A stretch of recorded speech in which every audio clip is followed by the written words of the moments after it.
is in custody, and this is just the latest in his legal troubles. He's scheduled to appear in a Baltimore Circuit Court.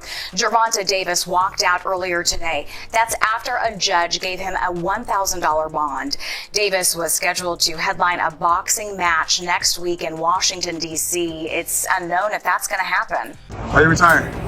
Trash. What changed? What made you Trash. Gone. Davis' career has taken an unexpected turn, leading to a surprising downfall. Once a dominant force in boxing, his latest controversy or setback has cast doubt on his future. Fans are left disappointed and uncertain about what comes next. This sudden decision to retire at such a young age has shocked many, leaving them questioning why he would step away while still in his prime. With so much potential left, this choice remains a mystery, sparking debate and speculation. 25 is after next year. I'm out of it. After our second fight, you're out of it? Yeah. Care to elaborate on that? Out of the sport. After our second fight. Nah, no, I'm gonna win, bro. Nah, I could tell you my fights. Davis, known as Tank, began his professional boxing career on February 22, 2013, at just 18 years old. In his debut fight against Daisy Williams at the DC Armory in Washington, D.C., he delivered a stunning first-round knockout victory, marking the arrival of a rising star in the boxing world.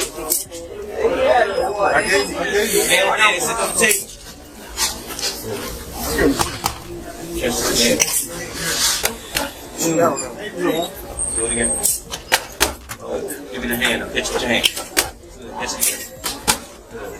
Make sure you catch it. You wanna do it? Tank first? You fighting that?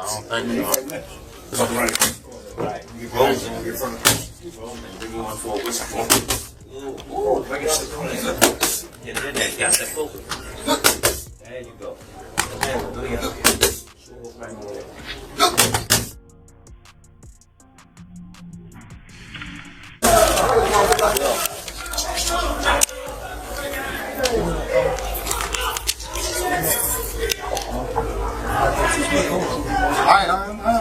Fully committed to his boxing dreams, Davis made the tough decision to leave school to focus on his career. However, recognizing the value of education, he later earned his GED, showcasing his dedication not just to the sport, but also to personal growth and self-improvement. I went back to school, that's for me. So when I went back to school, because I dropped out because I was missing a lot of days because I was in tournaments and stuff like that, or I was fighting when I'm not in tournaments, and then it started pushing me more away from school. In the early stages of his career, Davis gained valuable mentorship and support from established boxing figures like Adrian Broner. Broner's influence and connections within the boxing community provided Davis with crucial exposure and opportunities, helping to elevate his profile in the highly competitive world of professional boxing. You my brother, and I see something, I'm gonna call and check up on you, see if everything works. Or if it ain't right and I feel like you should be over here, I'm gonna let you know. And that's just all it was. That's my baby brother. You know, he called and shit. That's what it was. And now we here. Is y'all relationship the same in that way? Like, cause Calvin said that yesterday too. He was like that. There was a point where he was like, when Tank first got around you, he didn't want to leave. He was like, we had to track Tank down. Like, yo, where the fuck is he? Why he don't want to come back? Is it still that same type of energy like with y'all? Hell yeah. Cause I'm just saying, like, now that Tank is like the face of boxing, right? So sometimes, you know, when a nigga gets some clout and they get some money, it's like shit change. See, one thing about him, why I respect him so much, because even though he's where he at right now in the sport and in the cash cow of the sport right now, he still look at me as big bro. He still look at me as big bro, and he still respect me as big bro. Another key figure in Davis' career was the legendary Floyd Mayweather Jr. Mayweather took Davis under his wing, providing mentorship and support that extended beyond the ring. Their bond was so strong that Davis often referred to Mayweather as a big brother. As a gesture of their close relationship and his belief in Davis' potential, Mayweather even gifted him a $60,000 Jeep, symbolizing his investment in Davis' success. I was out eating, so he called me. He always told me he was gonna give me a car and stuff like that, give me a place and all that. But he had a lot going on, you know, and I wasn't rushing him because I knew he had a lot going on. So this particular day, he just called me. I was out eating, so he called me and was like, I'm about to have someone to pick you up. just be ready. So I was out eating. So I was like, okay, I'm ready now. So they came pick me up. Then he took me to the dealership. He let me test drive this, and he also let me test drive a Charger. The Charger was too fast, and he was like, everybody at the gym have them. That's true, they do. Yeah, he was like, we want to get you something different. So. Well, you're from Baltimore. You need a Jeep on the streets of Baltimore. Yeah. I've watched the news. Yeah. What did they say back home when everybody saw the story that Floyd Mayweather bought you a very expensive car? Not only that he bought me an expensive car, he took me in. Took you interest in you and your career, yeah? Yeah, as a fighter, also as a, Floyd old enough to be my son, so I wouldn't say a big brother. So he, like a father figure and stuff like that. He took me in, and he been treating me good since I knew him. He been not only in the boxing, like working with me on boxing. He showed me like the business side and all that type stuff, and he showed me a lot, and I appreciate him and I love him forever for that. From the very beginning, Coach Calvin Ford has been a cornerstone of Davis' boxing journey, serving as both his trainer and mentor. Ford's unwavering guidance and expertise have played a crucial role in shaping Davis into the elite fighter he is today. Their enduring partnership stands as a testament to the importance of trust, loyalty, and dedication in achieving long-term success in sports. Well-being as well as your boxing progress, who you have been invested with from the outset. Tank has been with Coach Calvin Ford since he was, I think 8 or 9, which is crazy. And the relationship that those two have is an enormous factor.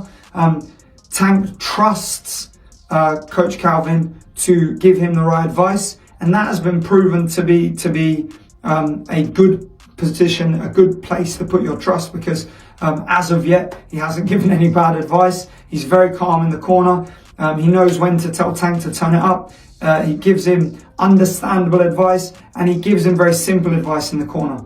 At the gym, he obviously works him hard. He gets the best out of him. The year 2024 was a high point in Davis' career, with his performances captivating audiences and boosting his popularity. His power, speed, and charisma made him a fan favorite, solidifying his status as a top talent. Despite his success, opinions on his standing vary. Some believe casual fans overrate him, while others argue that boxing purists underrate his skill and ability. He fought Isaac Cruz. He was 25-0, and he fought that little dude, that little pit bull coming at him all the time. And I mean, the movement, the boxing skills, that to me was the moment that Gervonta Davis hit the scene, and I said, yo, this is one of the best fighters in the world. When did you know he was one of the best fighters in the world?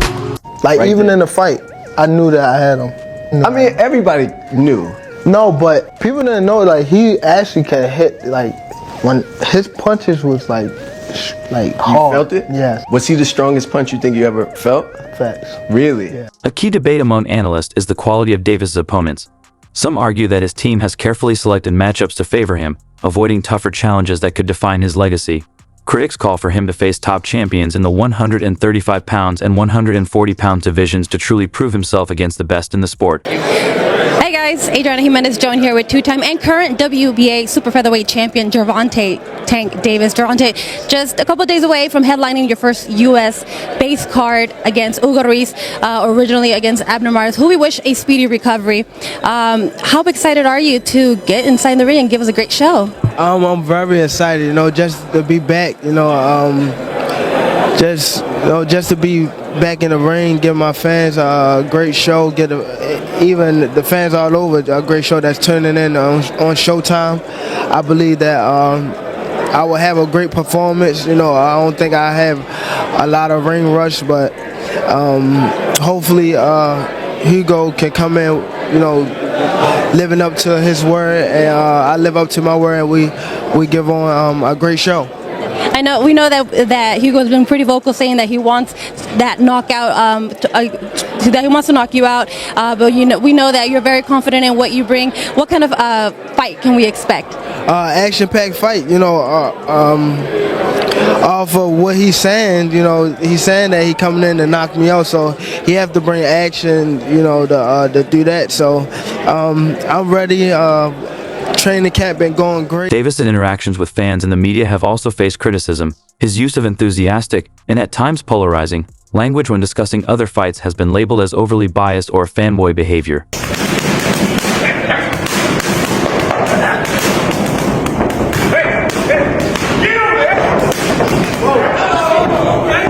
God damn.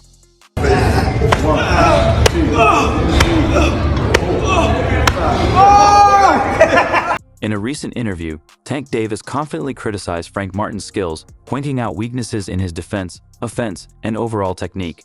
He downplayed Martin's power, claiming it wasn't anything exceptional. Tank also argued that Martin's defensive movement was lacking, noting that he doesn't effectively slip punches but rather retreats and moves without solid technique. Sure. Do you think that's gonna be your hardest fight? Hell no. Nah? Wow. Cause he a good boxer, nigga. Like that's one way I look at y'all two as the best in the division. How? Show me something that he did spectacular. Show me something that he did outrageous. Show me. Right. His power not outrageous. Okay. What defense? You think he got defense? He just jumped back. You never see him slip no punch. You never see him slip no punch. Go look at it. You see him back up from a lot of people. Back up, move around. He don't got no technique. And his offense is the same thing. Go look at his fights. So you I feel probably like put that's him on easy game. work? Yeah, hold on, but you feel like it's easy work though. You like, come on, bro. Yeah. Bro, I touched him with 16 ounce gloves on, and he ran. Imagine if I hit him with 8 ounces. The guy is here too. Who? What guy? The one that was there? No, the one that he sparred. Oh, I mean the one that he fought. Oh, Edwin. Yeah, you seen him? Yeah, I seen Edwin. Yeah, I saw Edwin in here. Tell him rematch that guy. Now, if he beat him, then they go. We can get it on him. Okay. I guarantee you won't fight that guy again. Oh, Edwin. Yeah, I guarantee. Okay. All right. Listen, I thought one of the other things that was interesting, you know, them 6 or 7 fights. I saw the dude Turkey Al-Sheikh. He's one of them guys now. He's doing different stuff in boxing. You know the Turkish dude that put in the Saudi Arabian cars, and he said, "Yo, Tank, come over here." He was like, "Yo, you need to send 2 Ferraris." And he fought Isaac Cruz. He was 25-0, and he fought that little dude, that little pit bull coming at him all the time. And I mean, the movement, the boxing skills, that to me was the moment that Gervonta Davis hit the scene. And I said, yo, this is one of the best fighters in the world. When did you know he was one of the best fighters in the world? Like, right even there. In the fight, I knew that I had him. I mean, everybody knew. No, but people didn't know, like, he actually can hit, like, when his punches was, like hard. You felt it? Yes. Was he the strongest punch you think you ever felt? Facts. Really? The best ones out there is what they don't know gets less respect for it, but one of the best ones out there. Now, his mouth a little different, you know what I'm saying? He's a different kind of character when it comes to the mouth. Yeah. Because that's where he's from. But he's really one of the pound the best ones of the crew. And I'm gonna tell you why he's the best one of the crew, to me. He can punch, but he also can box. You understand me? Some that can box can't punch. Some that can punch can't box. He can box, he can punch, he can move laterally, he can do it left side, right side, he can do whatever he needs to do as a southpaw to get the job done. And that's saying a lot, because not many guys can do that today. You're gonna have some music on that bit, huh? Every time. Trash. What changed? What made you? This shit trash, garbage. I don't care about belts and I don't care about that stuff. I don't care about none of that. That's why I don't want boxing no more. Then you start listening to love for boxing. What happened? I want to do therapy, right? It would lose the fire that I have inside me. You want to see on whether it's on social media, whether it's the comments that are being made by both men. Gervonta Davis reacted to, Floyd Mayweather explaining why he did a press conference on the same day that, Gervonta had a press conference, and he said they offered him $1 million for that particular press conference, and Michael Benson reported this, and Gervonta Davis quoted the tweet and said "lol" on top of it, because Gervonta Davis apparently was quoted saying that it doesn't matter how much money a man has, he can still be jealous. Like, why Floyd would be jealous of Gervonta Davis? Gervonta Davis, I like Gervonta Davis. I think he's a very exciting talent, very good fighter. He was telling me just stay calm. I always like to listen to Floyd when it comes to big stages like this, because he's the only one that been in my shoes and been like in these type of fights. You know what I mean? So I always try to stay close to Floyd when stuff like this happens. You know what I mean? Just to keep me humble and like have me on the right track. You know what I mean? So I always appreciate Floyd for being in my corner, having my back. Always, you know what I mean? So it's always there'll be love for Floyd Mayweather.